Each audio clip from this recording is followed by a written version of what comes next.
na lang hindi mga college ko, sir. Gusto mga kailangan mi ang hindi nga makatay sa lang tamo mi nga. Paganaan mi ti pagbayad di tuition na dito tangan mi nga. Mababot no po ti tuition na.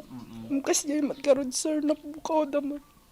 Hindi napigilang maging emosyonal ni Nanay Norma matapos manakaw ang kanilang dalawang alagang baka sa boundary ng Tayug at San Quintin, Pangasinan nito lang Martes, January 6, 2026. Kwento niya, dakong alas 6 ng umaga nang bisitahin umano ng kanyang biyanan ang kanilang mga alaga.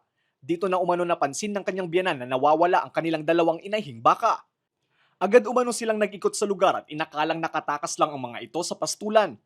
Bigo silang mahanap ang dalawang baka at dito na rin napansin na nawawala rin ang isa pang baka na nakapastol sa kaparehong lugar na pagmamayari naman ng kanilang kasama.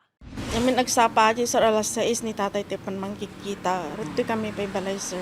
Sungod din nag-aawit nga. Nagkapo di talon nga pa nagkita baka.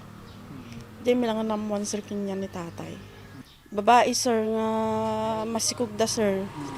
Bali duwa aja, sir, nga inahon.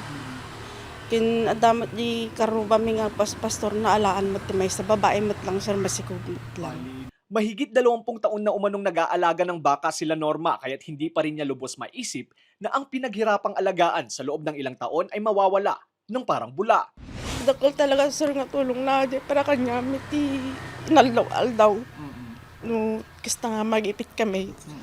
At dati maguyod mi. Ngumno kami mampay may lakom. Mabaling kami umutang. Isun po pagbayad mi no may lako, sir. Tatamot, sir, kasi jay tinakaw damot gijay tarakan mi, sir. First time ba ating mangyari? May kadwan, sir. Kano dilas mo? Di 2004, sir. Pinartida mo lang nga duwa mga inahin mo lang, sir. Naidulog na sa kinauukulan ang nangyaring insidente. Patuloy ngayon ang isinasagawang backtracking at malalimang investigasyon ng pulisya hinggil sa nangyaring nakawan ng baka. So base po sa kanila, bali ito pong si Ferdinand, marami po siyang baka doon.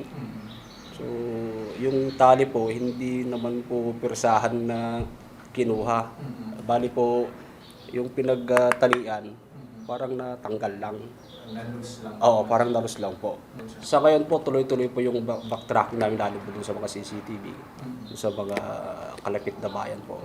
Pero may sinusundan na po kaming lead, hopefully po. Pero continuous po yung investigation namin.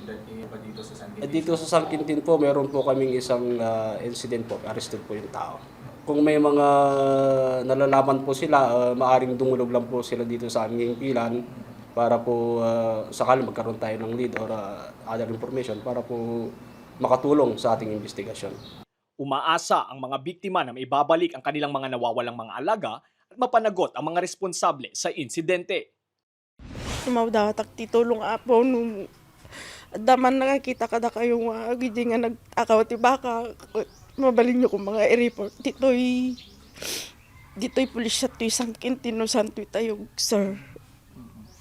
Tatno may sobli ko mga sir, daman lang kumati may kami nga income dagiti ubing ti pinag-aadal da, sir. Lester Narag, Balitang, Solid North.